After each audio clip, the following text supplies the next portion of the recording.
So here we are on the Athens Street corner side, and you can see all the spindles that we did and a flower that we had also done in the new post. So we're now building in this top. Now originally it was one long piece, and over there you can see the end of it. It was about a 2 by 10, I think it is. So what we're doing is, when you don't have the manpower, and in some cases it's just easier anyways, and it's just as strong to build it in pieces. So you overlap, offset all your joints like 4 feet, and nail it really good.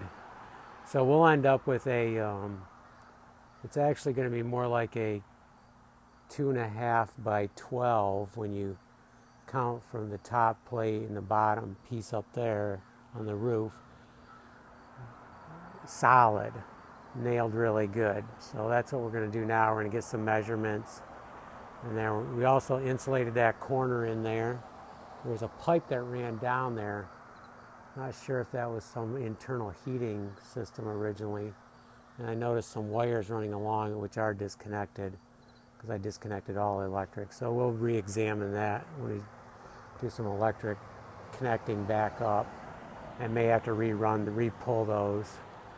I didn't do anything with them. I mean, they're still there and they felt fine, but we'll probably put new wiring in. I'm not sure what we'll be doing. Depends on what it's running to and what it's doing. Maybe it's not even in use. So we're going to get measurements and start building this top plate here, or beam, and then we can set the roof back on it by taking out our wedge support here, which we just, to jack up the roof, all I did was put it on here, put a nail in, and then I started pounding on the bottom, and it took the roof right up.